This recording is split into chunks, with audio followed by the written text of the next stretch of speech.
Assalamualaikum warahmatullahi wabarakatuh. Halo teman pemilih, berjumpa lagi di Podmokrasi, Podcast Demokrasi KPU Kabupaten Jember. Pada kesempatan kali ini saya sebagai host Adi Setiawan menghadirkan narasumber kita Bapak Hindra Wahyudi selaku pengampu Divisi Teknik KPU Kabupaten Jember. Pada kesempatan kali ini kita akan membahas terkait daerah pemilihan atau yang biasa disebut dapil. Sebelum kita membahas masalah dapil, mungkin narasumber Bapak Indra silahkan memperkenalkan diri terlebih dahulu. Baik, terima kasih. Assalamualaikum warahmatullahi wabarakatuh. Selamat siang, Shalom, Om Swastiastu, Namo Buddhaya, salam kebajikan, Rahayu, salam sejahtera buat kita semua. Terima kasih kepada Bapak Adi, ini juga sebagai Kasubag di teknis dan juga hukum. Saya sendiri Hendra Wahyudi yang mengampu komisioner KPU Kabupaten Jember di divisi teknis, yang artinya biasanya lebih mepet-mepet ke teknis-teknis saja. Kalau masalah teoritis itu biasanya hukum, menghafalkan dan lain sebagainya tentang hukum pasal-pasal itu divisi hukum. Kalau kita ya di teknis lapangan, bagaimana teknis lapangan itu berjalan dengan lancar dan lain sebagainya lah. Yang penting sesuai dengan prinsip-prinsip demokrasi yang berjalan di khususnya di negara kita, negara Indonesia, itu lebih kepada itu mungkin kalau divisi teknis.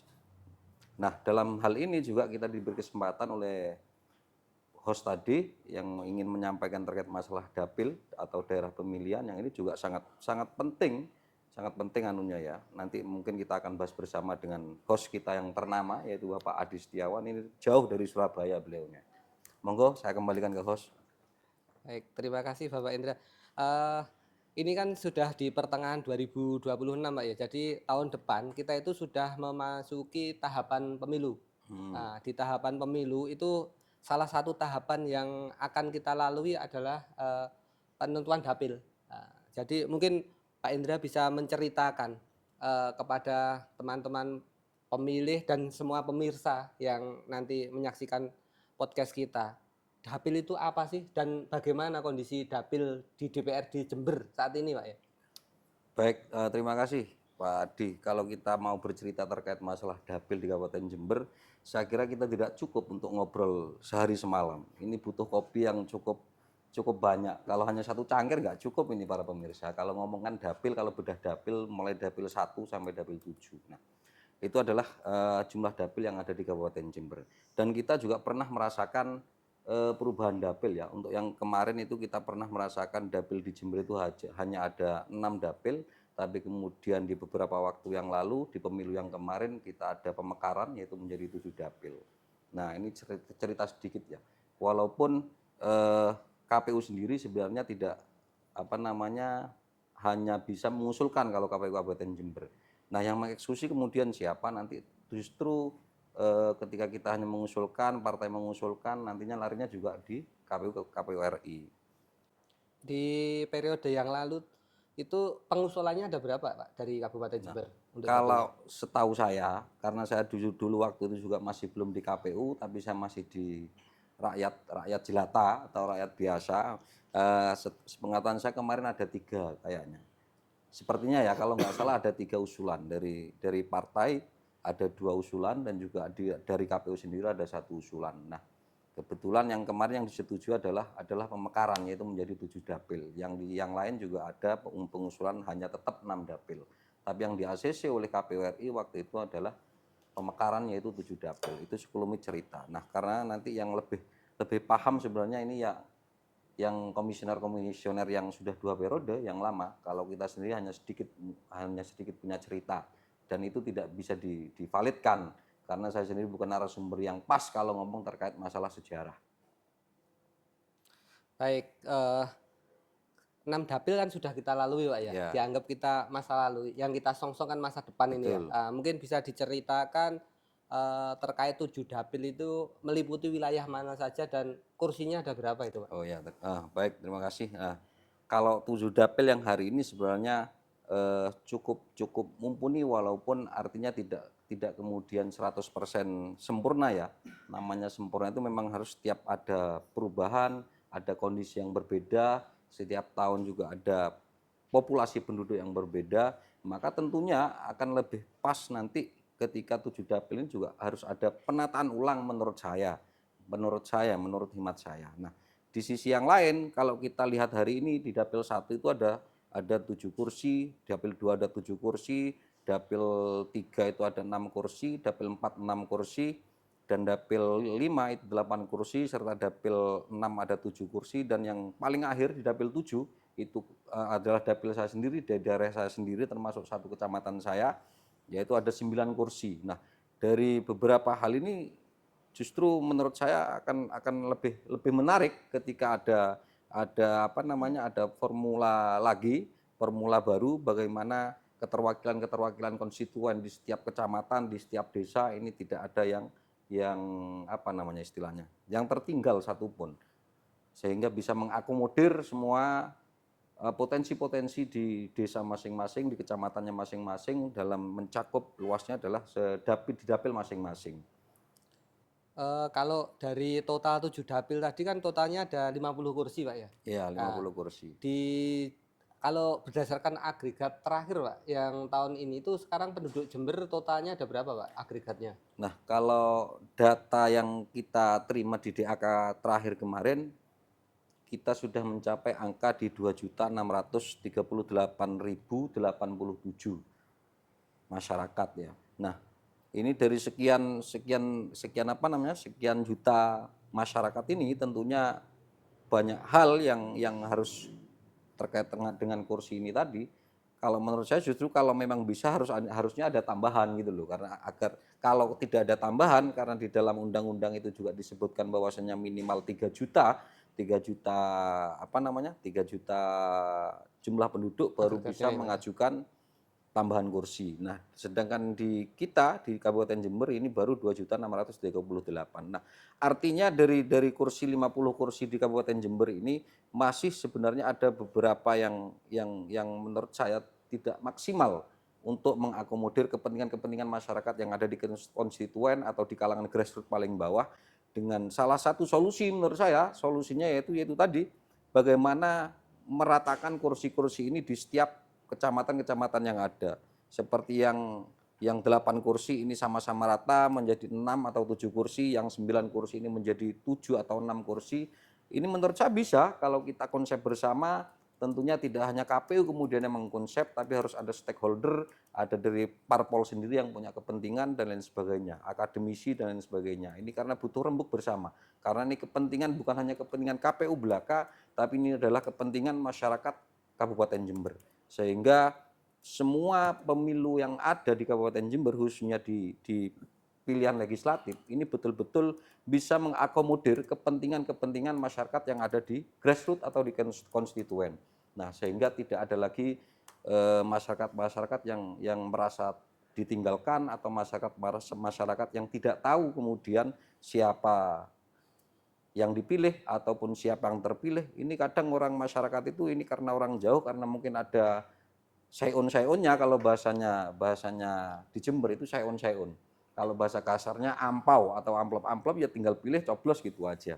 Nah, harapan saya ke depan nanti kan tidak ada hal-hal seperti itu. Sehingga masyarakat betul-betul paham dan tahu persis siapa yang akan dipilih dan siapa yang akan menjadi wakil-wakil mereka untuk menyuarakan hak-hak mereka, kewajiban-kewajiban mereka di dalam legislatif untuk melindungi hak-hak masyarakat yang ada di konstituen. Begitu. Sangat jelas yang disampaikan Pak Indra ya, panjang dan lebar jadinya luas. Jadi, Nah, terkait 7 dapil tadi Pak Indra, sebenarnya dalam penentuan dapil itu ada prinsip-prinsip apa sih yang harus kita jadi bahan pertimbangan kita dalam menentukan dapil itu. Jadi tadi kan Pak Indra menyampaikan bahwa mungkin perlu kita kaji lagi ya terkait pemekaran itu. Apakah ada syarat-syarat khusus atau pertimbangan tertentu untuk menentukan dapil itu? Betul. Terima kasih Pak Adi. Ini saya kembali lagi dengan statement awal saya. Kalau ngomong teori, konsep, ini mungkin saya kurang hafal ya. Untungnya saya tadi membawa data, membawa file-file yang perlu saya sebutkan dan saya sampaikan ke pemirsa dan juga kawan-kawan yang ada. Ya, ada memang menurut PKPU nomor 6 tahun 2002 tentang penataan daerah pemilihan atau penataan dapil, Ini ada 7 prinsip yang perlu kita ketahui bersama dan perlu kita pahami bersama dan kita godok bersama. Sehingga satu pemahaman bagaimana nanti dapil ini betul-betul bisa mengakomodir kepentingan-kepentingan masyarakat yang ada di konstituen. Nah, yang prinsip yang pertama itu kesetaraan nilai suara atau equal voting power. Nah, yang kedua ketaatan pada sistem pemilu, dan yang ketiga yaitu adalah proporsionalitas. Yang keempat integritas wilayah atau integrity of the territory, dan yang kelima berada dalam cakupan wilayah yang sama. Yang keenam kohensivitas sosial budaya, dan yang terakhir yaitu yang ketujuh kesinambungan. Nah, dari beberapa prinsip, 7 prinsip ini yang sangat sangat penting menurut saya, yang menjadi catatan penting adalah kohesivitas sosial budaya ini, yang dimana masyarakat Pendalungan yang disebut di Jember ini rata-rata banyak orang yang dari kabupaten lain atau pendatang-pendatang dari daerah lain ini berkumpul di Jember, sehingga ada istilah masyarakat Pendalungan itu tadi. Nah, sehingga perlu dipahami bersama kohesivitas sosial budaya ini memperhatikan aspek sejarah, adat istiadat, serta kesamaan karakteristik dan nilai sosial budaya masyarakat. Nah, hal-hal kayak gini yang perlu kita dalami bersama, yang telah saya sebutkan tadi, sehingga kita membutuhkan konseptor yang betul-betul mampu di bidangnya, seperti atau pemangku-pemangku wilayah seperti stakeholder yang ada di masyarakat, termasuk juga akademisi yang ada di Kabupaten Jember, parpol-parpol yang ada di Jember. Beliau itu lebih paham tentang teori-teori kebudayaan, sosial, dan lain sebagainya. Nah, sehingga insya Allah KPU Jember juga nantinya entah kapan pasti akan kita agendakan bagaimana kita rembuk bersama apa yang terbaik yang harus kita lakukan untuk Kabupaten Jember ke depan. Mungkin itu dulu Pak Adi, karena kalau kita ngomong 7 prinsip ini sama seperti yang tadi itu tidak cukup satu cangkir Pak. Ini butuh pendalaman lagi. Tidak cukup satu podcast. Berarti memang di KPU Jember sudah mengagendakan akan mungkin membuat suatu kegiatan untuk membahas dapil ini. Iya. Ya, sementara ini saya sendiri di divisi teknis ini kan seharusnya memang lebih cenderung kepada lapangan. Ya, akhir-akhir ini memang beberapa bulan yang lalu kita sudah sempat ngopi-ngopi dengan teman-teman parpol, dengan aktivis-aktivis yang ada di Kabupaten Jember. Hanya satu yang belum saya ngobrol terkait masalah bedah dapil, yaitu dengan akademisi. Kalau beberapa parpol insya Allah kita sudah sempat ngopi dan ngobrol bareng, kira-kira bagaimana yang enak dan lain sebagainya. Bahkan mungkin kemarin sempat ada yang ngopi itu justru mau mengembalikan dapil lama, jadi menjadi 6 dapil lagi lah. Ini kan menjadi pertimbangan khusus. Kemudian apa kemudian pertimbangannya? Secara logika pertumbuhan masyarakat Jember ini populasinya cukup tinggi, justru seharusnya malah ditambah lagi atau pemerataan itu tadi. Kalau dikecilkan lagi, skopnya lebih kecil lagi, maka ini justru akan mengurangi keaktifan masyarakat dalam menyuarakan hak-haknya atau dalam melindungi hak-hak masyarakat. Ini akan terancam menurut saya. Baik, terima kasih Pak Indra. Kalau menurut Pak Indra berarti semakin banyak dapilnya itu berarti lebih merata begitu Pak ya? Kalau saya sepakat lebih begitu. Artinya semakin banyak dapil tentunya dengan 7 prinsip itu tadi, dan juga dengan berdasarkan undang-undang yang ada, itu juga lebih baik, karena itu akan lebih menjamin kepentingan masyarakat, sehingga masyarakat akan lebih memahami siapa yang dipilih dan apa saja hak-haknya masyarakat yang harus dilindungi oleh para wakil-wakil kita di anggota dewan. Harapan saya kan ke depan nanti masyarakat Jember itu akan lebih cerdas dan lebih memahami dan lebih paham siapa orang-orang yang akan dipilih untuk memperjuangkan hak-haknya masyarakat yang ada di bawah. Baik, berarti kalau semakin banyak dapil tadi kan mungkin pembangunan dan keterwakilan lebih merata Pak. Cuma kalau dari sisi penyelenggara Pak, mungkin dengan bertambahnya jumlah dapil kira-kira menambah pekerjaan nggak buat kita sebagai penyelenggara ini, seperti misalkan logistik kan? Iya, terima kasih lah.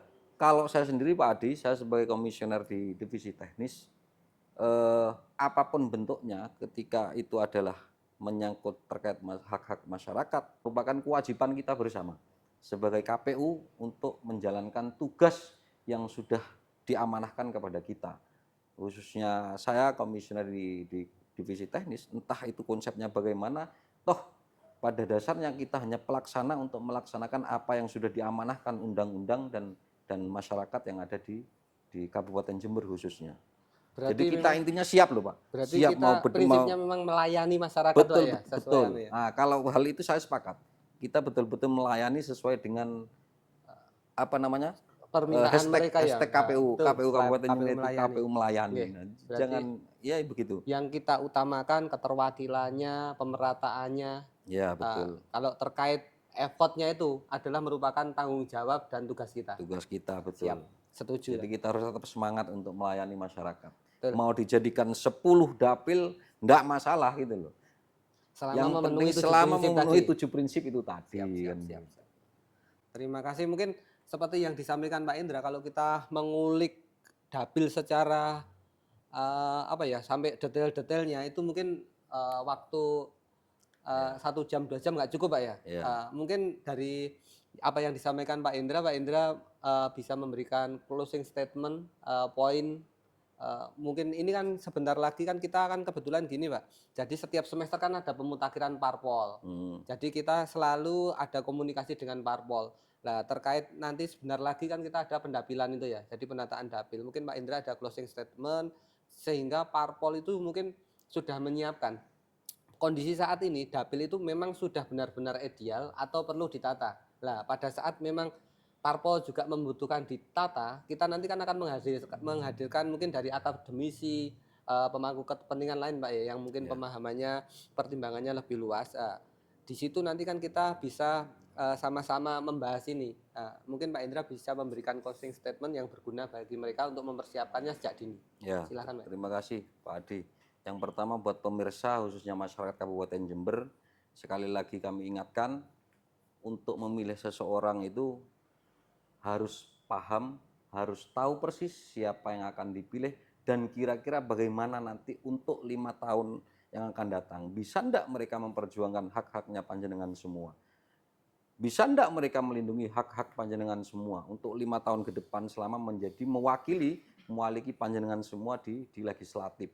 Nah itu yang paling penting sehingga perlu ditekankan bahwasanya ketika kita mau memilih seseorang untuk menjadi pemimpin atau khususnya di legislatif, perlu Anda betul-betul mengetahui siapa orang tersebut, bagaimana orang tersebut, dan bagaimana visi misi orang tersebut selama yang akan beliau jabat selama 5 tahun. Nah itu yang pertama. Yang kedua, dalam hal bedah dapil ini, saya secara pribadi, saya ngomong tidak lembaga, karena kalau ngomong lembaga berarti harus ada pleno bersama. Jadi karena saya sebagai pribadi, saya betul-betul mengharapkan ini ada formula lagi, formula khusus atau yang lebih kompleks kemudian bagaimana dapil di Kabupaten Jember ini agar lebih produktif, lebih efektif untuk melindungi hak-haknya masyarakat atau konstituen yang di bawah dan betul-betul bisa menyuarakan hak-haknya masyarakat yang dari bawah. Nah, sehingga harapan saya selaku divisi teknis akan mengadakan atau mengajukan kepada KPU Kabupaten Jember beserta Kasubag ini akan mengadakan acara untuk mendalami bagaimana dapil yang 7 dapil di Kabupaten Jember ini betul-betul bisa dirubah atau bahkan bisa ditetapkan menjadi 7 dapil lagi. Atau bahkan seperti yang saya sampaikan awal tadi, jangan-jangan bisa juga dirubah lagi menjadi 6 dapil. Tapi secara pribadi harapan saya 7 dapil ini bisa dipertahankan dengan catatan bahwasannya dari ada yang 9 kursi, 6 kursi, 7 kursi ini lebih merata lagi. Entah bagaimana caranya, salah satu solusi yang ingin saya tawarkan seperti itu tadi, kita lihat peta lagi di Kabupaten Jember, peta Kabupaten Jember ini seperti apa, kira-kira apakah ada kecamatan yang bisa digeser dari dapil seumpama ini, dari dapil 1 ke dapil 2, atau dari dapil 2 ke dapil 3, sehingga ketimpangan-ketimpangan yang ada dari 8 kursi, dari 9 kursi sampai ke 6 kursi, ini tidak ada lagi ketimpangan-ketimpangan seperti itu. Intinya, saya mengharapkan para pemirsa tetap mengikuti bagaimana ke depan atau apa yang akan kita lakukan khususnya di KPU Kabupaten Jember terkait masalah bedah dapil yang ada di Kabupaten Jember. Sekali lagi, saya pastikan Kabupaten Jember akan mendalami lagi, kita akan undang beberapa orang, baik dari parpol, akademisi, atau bahkan nanti dari stakeholder yang ada, akan kita ajak rembuk bersama untuk membedah bersama-sama urgensi dapil di Kabupaten Jember ini seperti apa. Maka tetap ikuti perkembangan-perkembangan yang akan kita lakukan di KPU Kabupaten Jember. Terima kasih, Pak Adi. Terima kasih Pak Endra. Demikian tadi closing statement dari narasumber. Saya ucapkan terima kasih. Semoga apa yang disampaikan oleh narasumber Pak Endra ini bisa memberikan sedikit pencerahan sehingga rekan-rekan semua, sobat pemilih maupun para anggota partai politik untuk mempersiapkan kedepannya kita dalam hal mempersiapkan dapil ini. Jadi saya mungkin sebelum kita akhiri, saya simpulkan tadi dari berdasarkan data agregat terakhir, kita masih belum memungkinkan untuk penambahan kursi menjadi 55 Pak ya. Karena sementara penduduknya masih sekitar 2.600.000.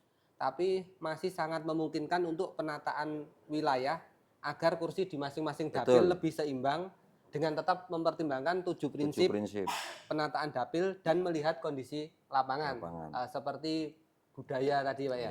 Oke, selanjutnya juga ada pesan buat sobat pemilih semua agar memahami visi misi wakilnya besok. Jadi sebelum memilih benar-benar diperhatikan visi misi dan track recordnya. Mungkin itu pada kesempatan kali ini saya sebagai host Adi Setiawan dan narasumber kita Hendra Wahidi. Mohon maaf. Terima kasih. Assalamualaikum warahmatullahi wabarakatuh.